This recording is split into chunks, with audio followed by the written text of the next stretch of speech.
Welcome to Not Your Typical Leadership Coaching, the podcast that builds on conventional wisdom and adds a fresh perspective on this ever-evolving field of coaching. Are you fed up with advice that doesn't really get to the heart of the matter or really get you? Whether you're a reluctant or seasoned leader, this podcast is for you. Embark on a journey of actionable insights, harness untapped potential, and learn to develop a mindset that will transform you permanently. Not Your Typical Leadership Coaching, where we shatter boundaries and awaken the confident and compassionate leader within.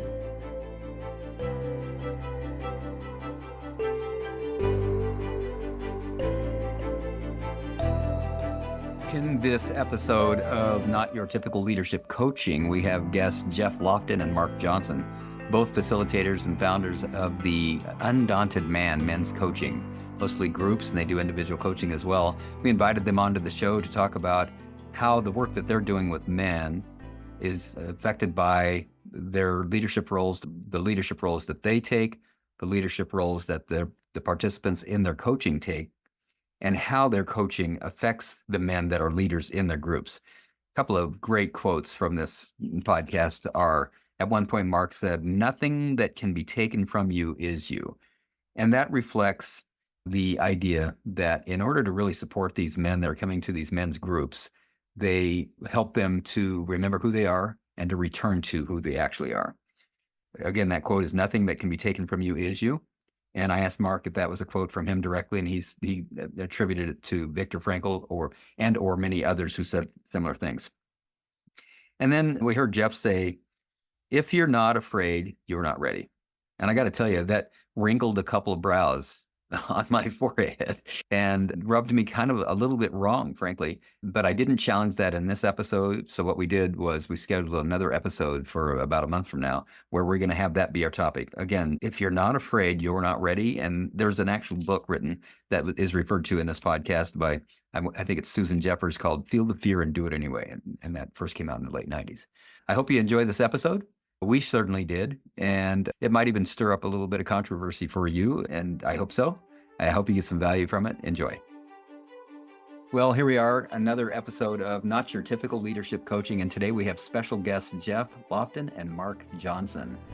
What Geoff and Mark have in common is that they are facilitators and coaches for the Undaunted Man. I'm going to tell you a little bit about Mark, and then I'll tell you a little bit about Geoff, and then Marty, I'm going to hand it over to you because you've known both these guys longer than I have.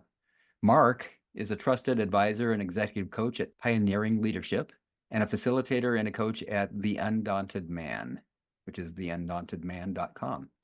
He has more than 25 years of experience of optimizing people and companies. He blogs at The Undaunted Man's Substack, and we'll put that in show notes.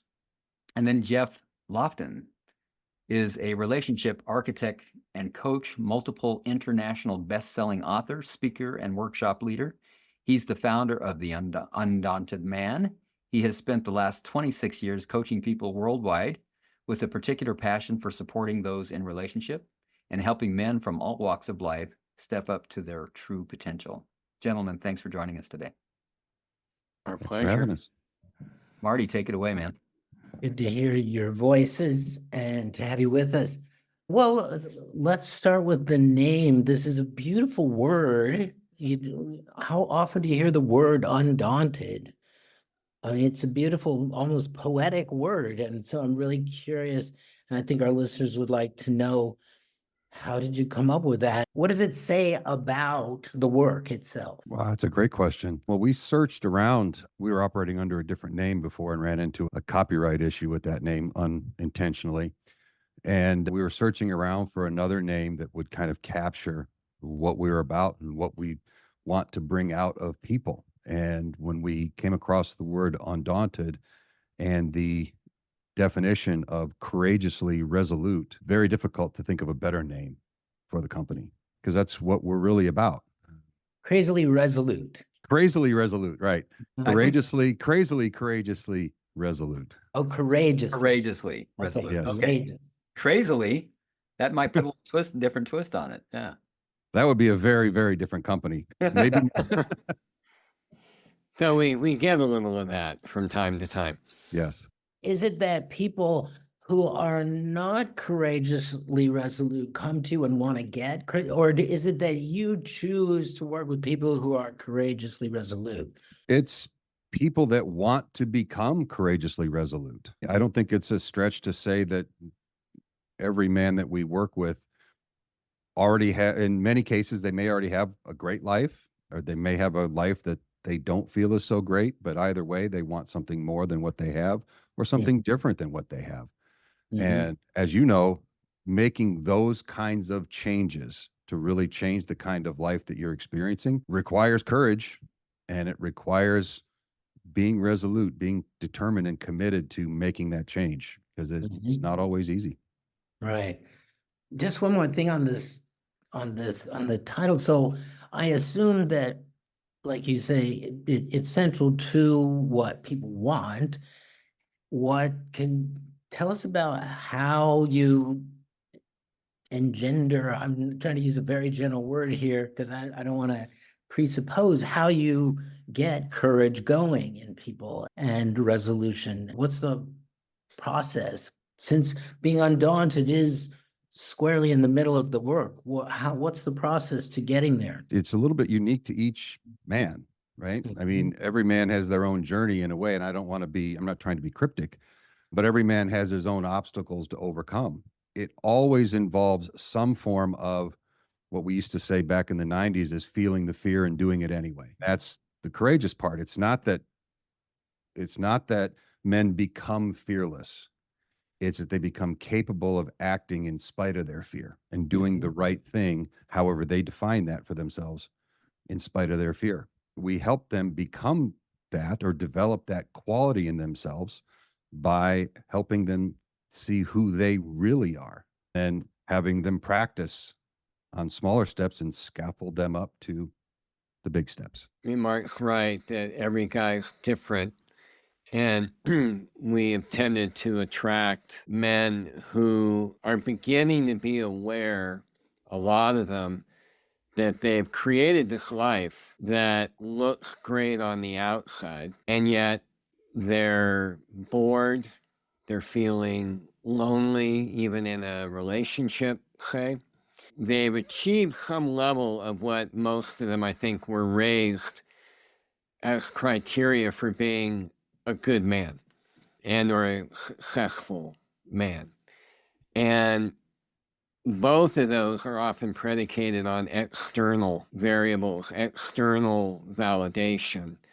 And one of the first things we do is help men see what we can sense they're caught in. And as Mark said, try to steer them towards getting reconnected to their spirit, their higher knowing, and switching them from helping them switch themselves from an orientation of externally referenced and move them to being internally resourced. I could see how this also relates back to the courage part of it, being undaunted, because the internal is always there. It's the external that's constantly changing. So if you can reference yourself back to there, there's something stable and persistent that's always going to be there that you can rely on. Yeah, and a lot of it too is trying to help them see how to reconnect with that internal knowing, which also, to your point, Marty, it takes an enormous amount of courage, Mark and I know, because we're still doing the work ourselves. You know, we are not baked masterpieces. We just have more mileage on us and experience than a lot of the guys that we work with. But trying to help them just see what can you still find in there that's been a part of your essence or your, we like the term true identity, that, you know, we use in a spiritual context. If they can touch into that even a little bit, it creates enough of a possibility that hopefully ultimately inspires all the guys to acknowledge the fears and go after it anyway. Yeah, beautiful. I can relate. I attempt to touch into that every morning to start the day, like get lined up with who I really am, even if it's just like a little, oh yeah, a little whiff of my true self. Like, okay, that's enough to go on, Mhm. Yep. That's great. Did you want to ask something, Bill? I've got a bunch of questions, and one of the ones that's on my mind right now is that, Geoff, I know that you've been doing these men's groups for a long time, and then at some point Mark joined you. Is that correct? Yep. That you started them, and you've had various partners that have helped you with this. Yeah, including Marty back in the back about 15, 16 years ago. Yeah, I'd love to. I just would like to hear the history of the group. If you could give me maybe a 2 or 3 minute summation of that. I'll start and then Mark can fill in the juicy stuff. He actually came to one of the groups one night and hung around and stayed. And I don't know, maybe a year or two, Mark? Probably about a year. Maybe a year. I don't remember exactly. And as I remember it, Mark approached me at one point. I remember we had lunch out on my back patio, and he shared, I love the work, and I can see there's real potential here for scaling this to reach more men. He had the financial background of, being a CFO and other, very high management roles with nonprofits in particular. And I liked him, and his vision scared the crap out of me. And that was when I knew he was the perfect partner. So we became partners. Marty was part of that back then as well, because he had been there with me riding shotgun and partnering with me beautifully for several years. And then when Mark came in, we kind of became a trio of leaders and visionaries. And then at some point, Marty was called elsewhere. And so Mark and I have been doing it ever since. You have other coaches that coach other groups for you? Working on it. We have one man just showing that Dr. Kettle Hut is the force that never goes away completely. Introduced us to a friend of his that ironically lives about 40 minutes from Mark in Illinois. And he's now been co-leading with us in a couple groups for close to a couple months now, it seems. He loves working with us. We love him. And we just keep looking at how we can keep growing to give him an even bigger role. Yeah. So the way you answered that had me thinking for the first time that these groups meet virtually. They're not local groups that meet face to face. Both. Okay. All right. So you're meeting face to face in Colorado? Yep. Boulder area? Yep. And so right now, I think we have 7 different groups going. Mm-hmm. And Mark solo runs an all virtual group. Actually, he solo runs 2 virtual groups right now.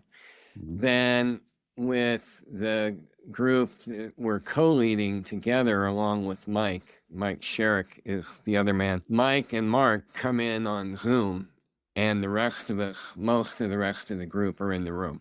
I see. Okay. And then I run 3 groups by myself that are local. I see. No, pardon me, 2 local, 1 all virtual. So we're a mutt. Sounds like you're serving how many men in a group on average, would you say? Typically 8-ish, give or take. Yeah. We like to keep it 8.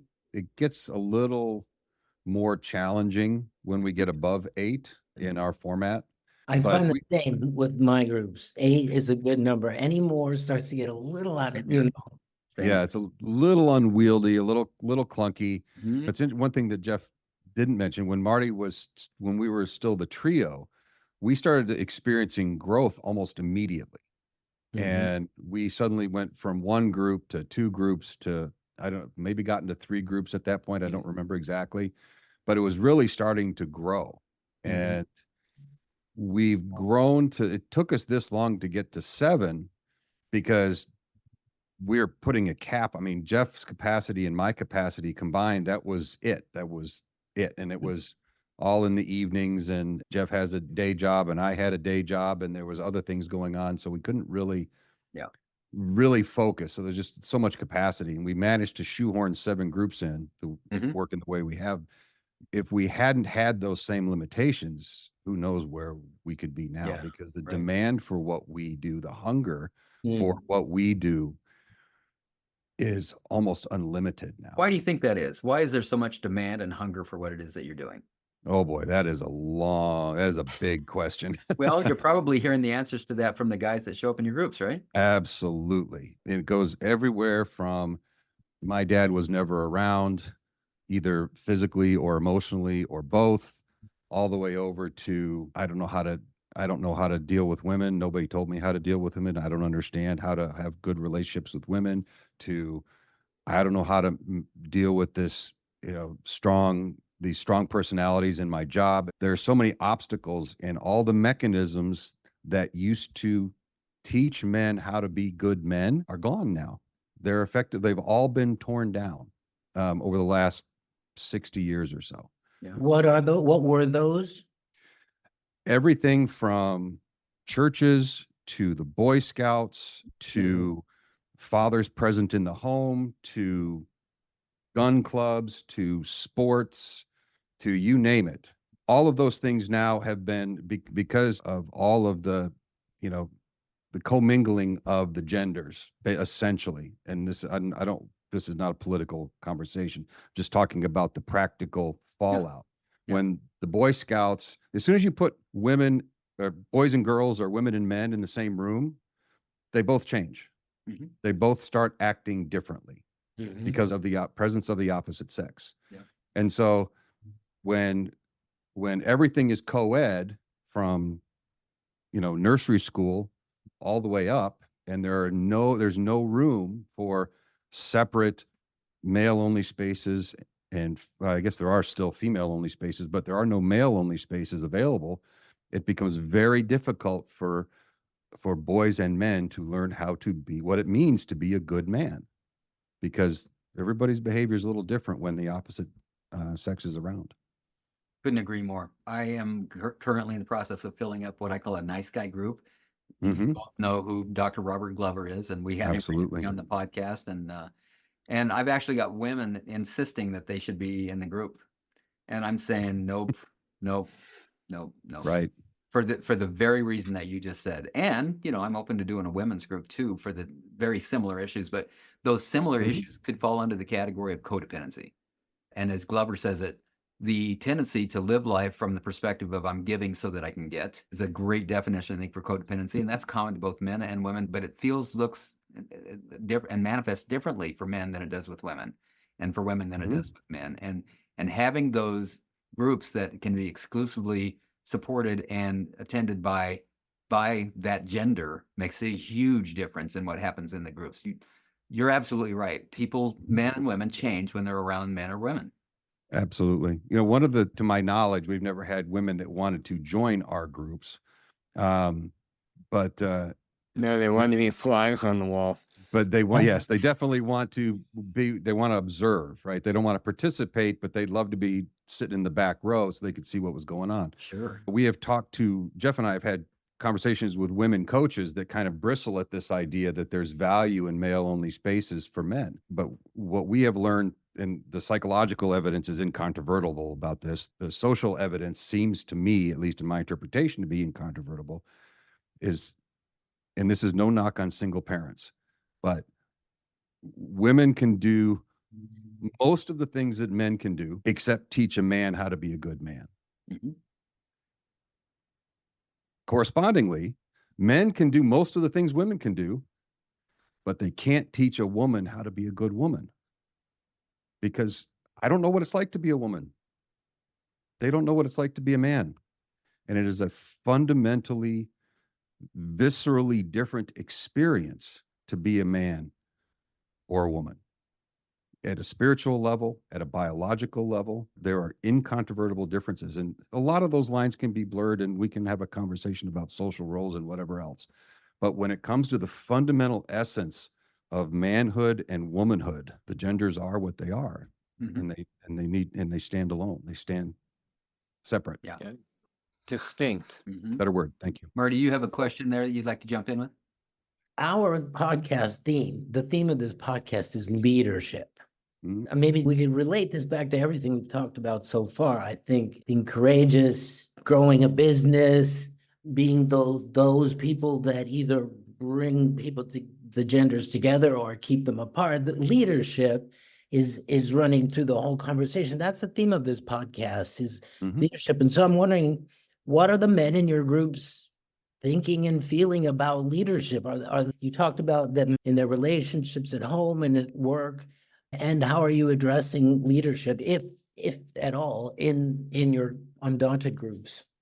Most of the men who find us are really not leading their own life. They don't, like in the content, because you talk to Glover and, you talk about no more Mr. Nice Guy. Nice guys, which this was not at all deliberately planned, but I would say probably 90% of all the men in our community are active or recovering nice guys. Interesting. Wow, that high. That high, including Mr. Johnson and myself. Absolutely.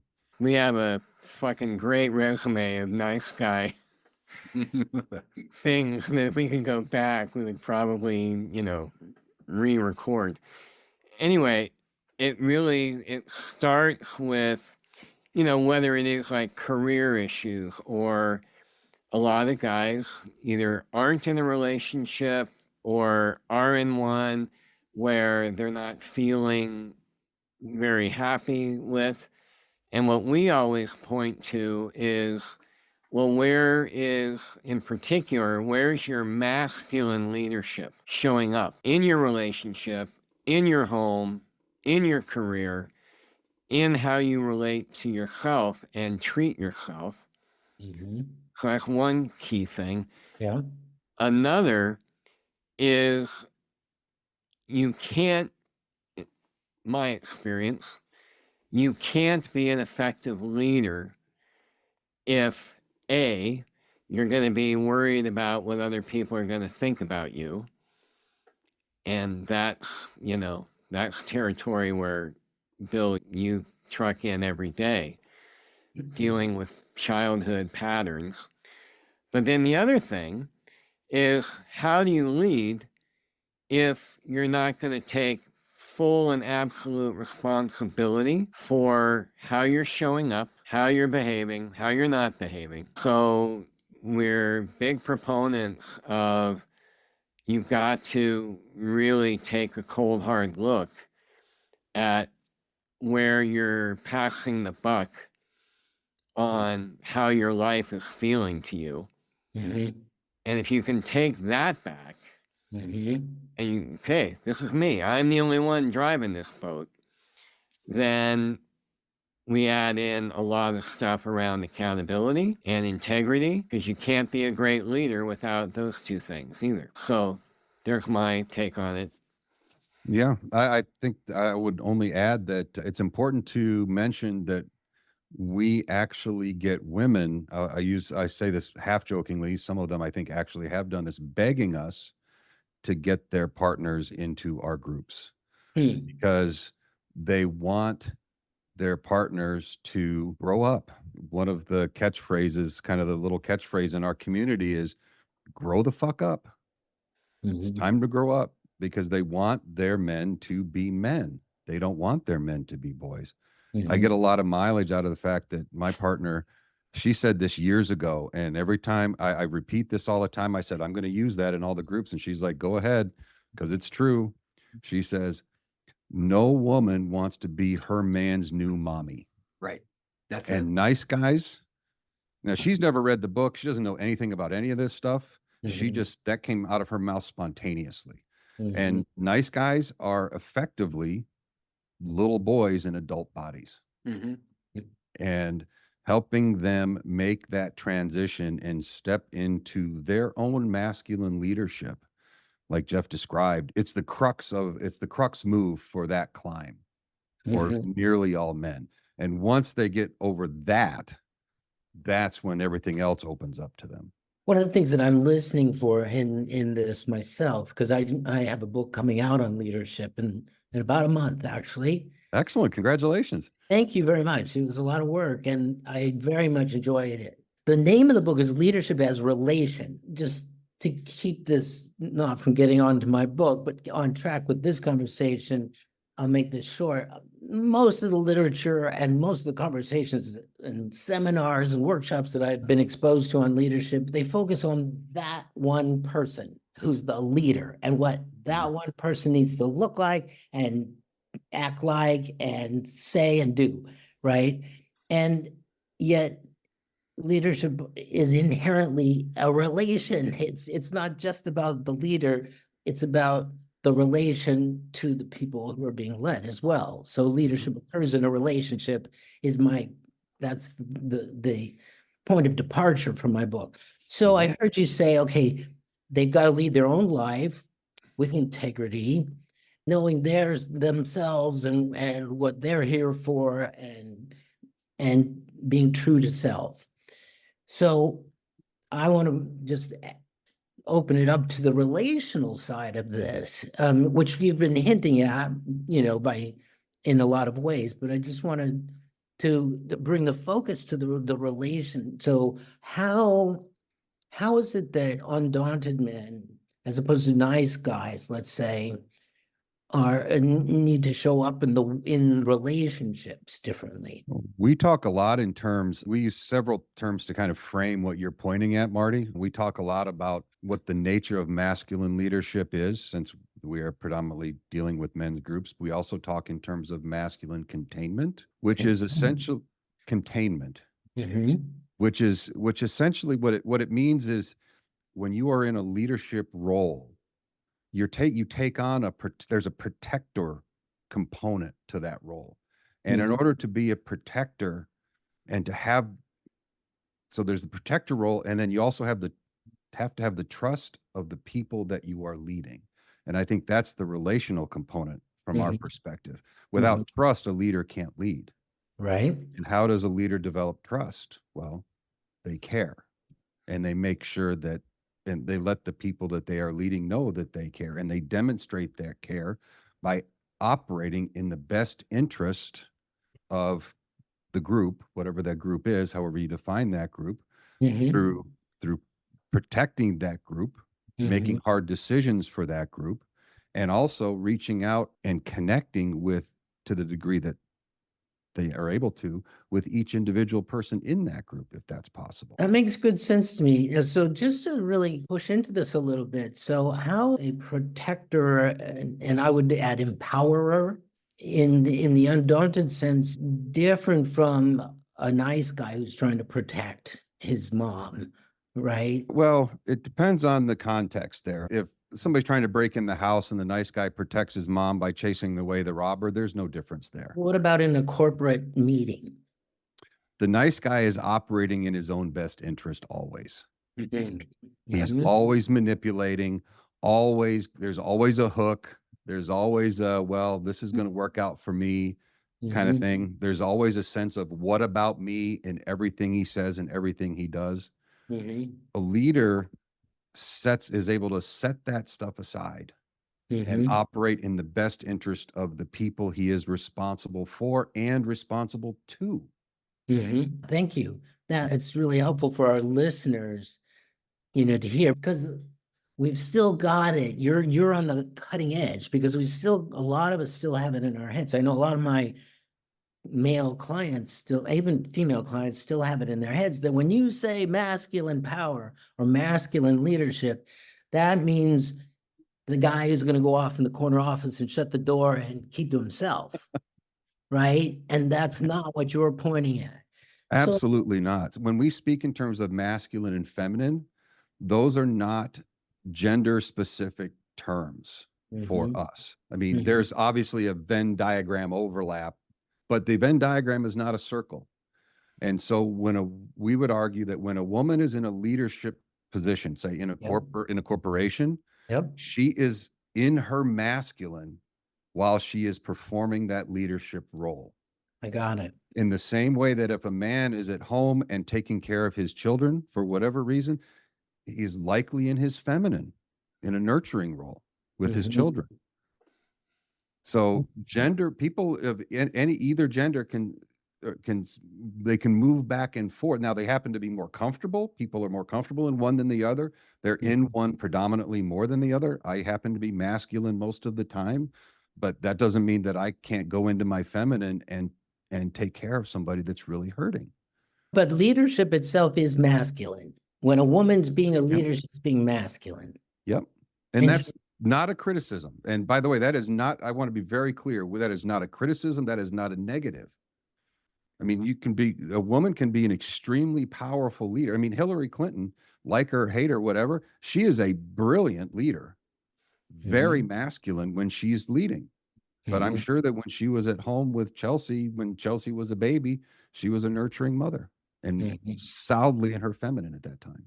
I'm actually needing a little more clarity here, if you could help me. Okay. A little more resolution, we might say. Sure. Would you define masculine? What do you mean in the context of the groups that you're doing? What is masculine? Are you using the word energy or masculine leadership compared to feminine? You want to do this, Jeff, or you want me to go? Well, I'll start. Okay. Mark just said what I was going to say, and what I'm going to add next is Mark and I relate to masculine and feminine as spiritual principles. like yin and yang. Yeah. Yes. Mm-hmm. Very Yep. much.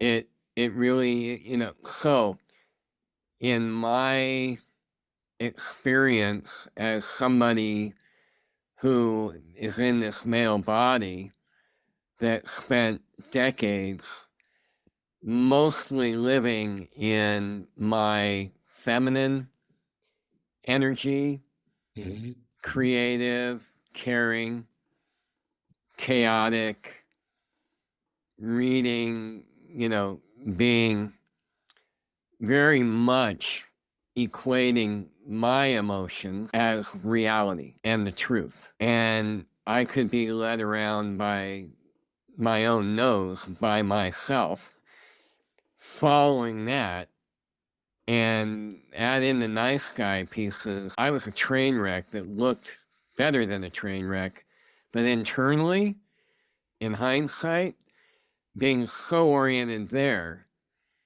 I wasn't, because I didn't grow up with strong masculine men around me. I didn't grow up with men around. The only men that were around me were generally drunks and losers. I want to keep up, and I want to be clear at what I'm hearing. So feminine energy is characterized by what I'm hearing you describe is emotional orientation. Would you say that's accurate? The kinds of, I guess, focuses and priorities that you described seem to point to preparation and care. Oh, yeah, yes, but I would also, add that the feminine is the source of life. It's the source of creativity.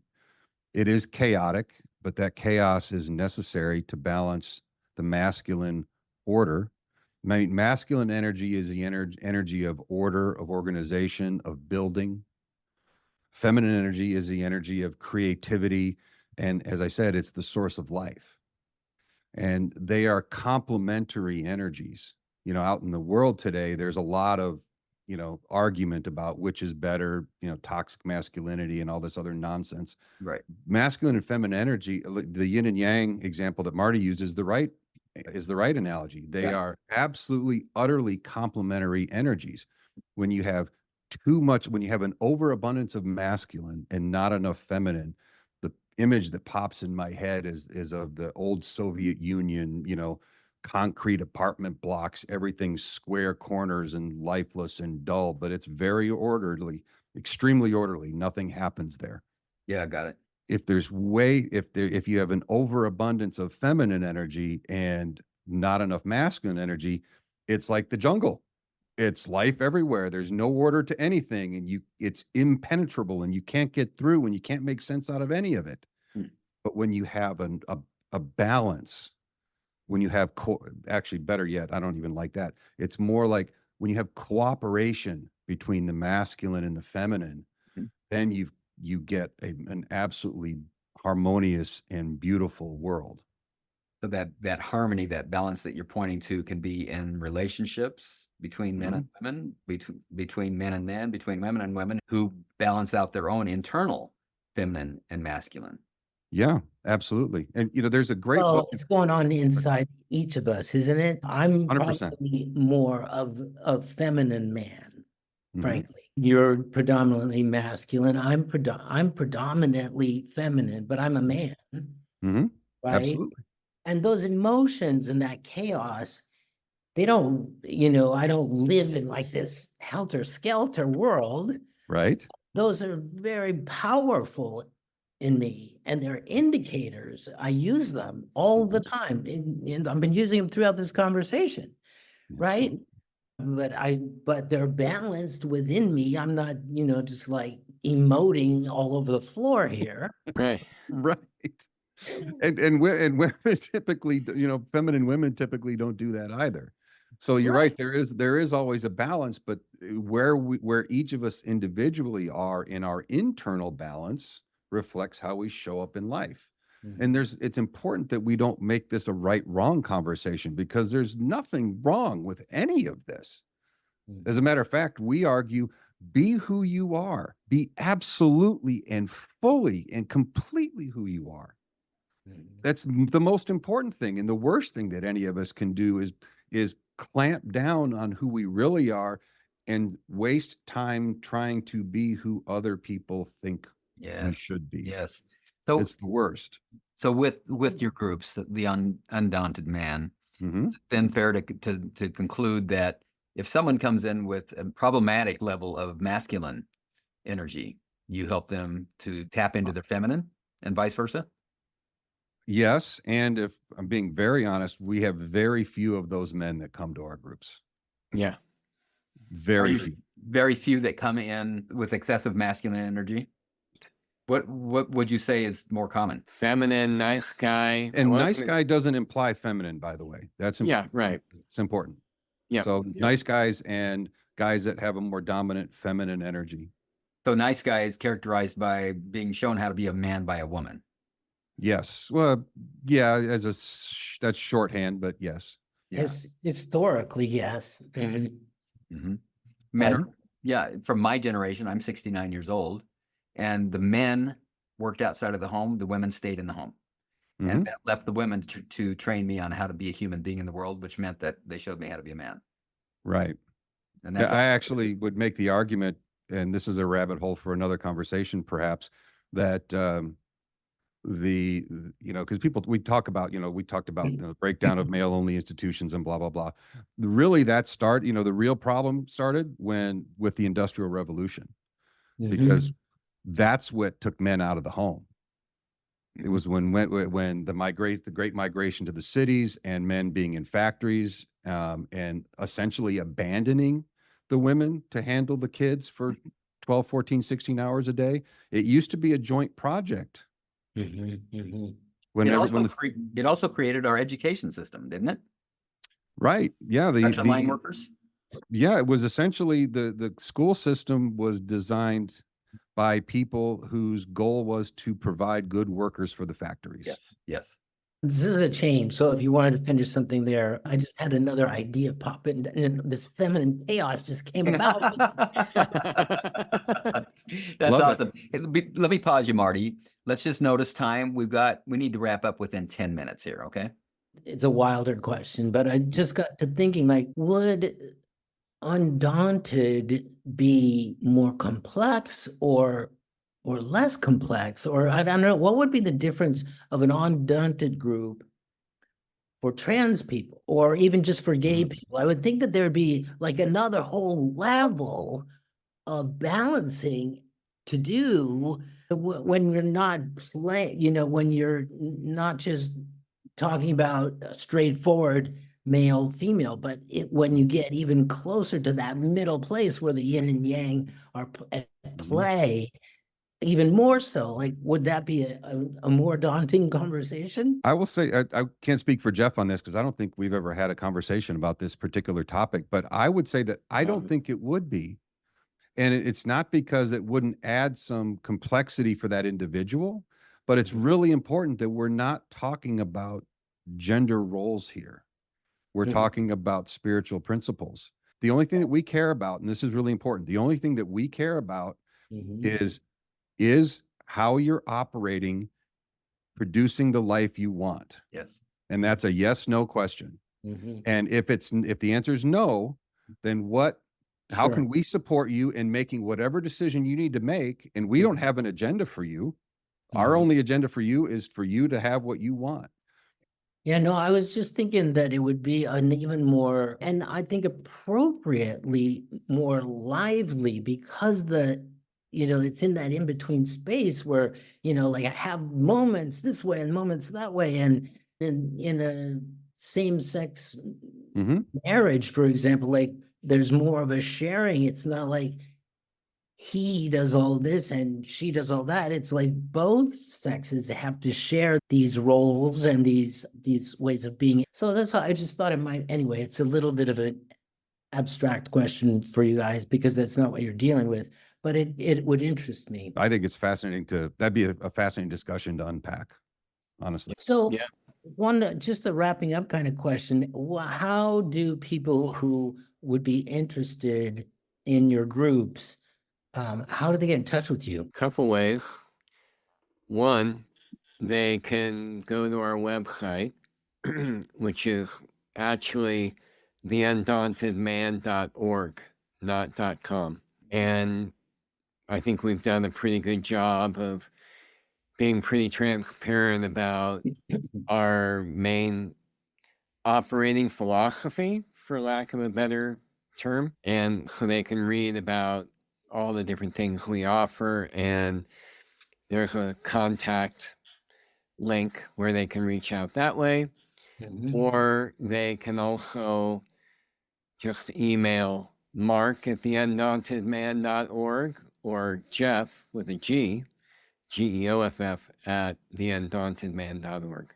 It sounds like your message is be you. Is there anything else that you want to say in closing to undaunted men out there? That is our fundamental message, that the key to happiness is to be who you are. Our only agenda is to support men in being the best version of themselves as they define it, not as we define it. It's very important. And then to remind them that nothing that can be taken from you is actually you. Wow, I love that. That might be the quote for the episode here. Nothing that can be taken from you is you. Right. Yep. Is that one of yours, Mark? Did you make that up? That's a paraphrase of various people. The closest authority on that would be Viktor Frankl. Yeah. From Man's Search for Meaning. Yeah. Yeah. But the Upanishads will tell you that. That's absolutely true. Yes. Right. Well, I've not heard it before. Anything that you want to add, Geoff, to just like the closing message to men out there? If you feel the hunger for yourself, go after it. And if you're not afraid, you're not ready. Got it. If you're hungry for it, go after it. And if it's not happening, you weren't ready. If you're not afraid. Yeah, if you're not afraid of going after it, then you're probably not ready. Got it. Oh, I see. That's even better. Love it. Yeah. All right. Well, thank you guys. It's been a great conversation and I wish you the best. Thank you. Thanks for Really joining us, appreciate Mark. you. Yeah. Thank you both. It's great seeing you again, Marty. It really is. Likewise. Thank you. That concludes another episode of Not Your Typical Leadership Coaching. We hope you found inspiration and valuable insights to fuel your leadership journey. Remember, true leadership is not about you. It's about empowering others. Take your insights to heart and cultivate a leadership mindset that will transform you from within. Thank you for joining us on this quest to leadership excellence. Don't forget to subscribe and stay tuned for our upcoming episodes where we delve deeper into the art of leadership. Until next time, remember that you have the power to lead with confidence and compassion from the inside out.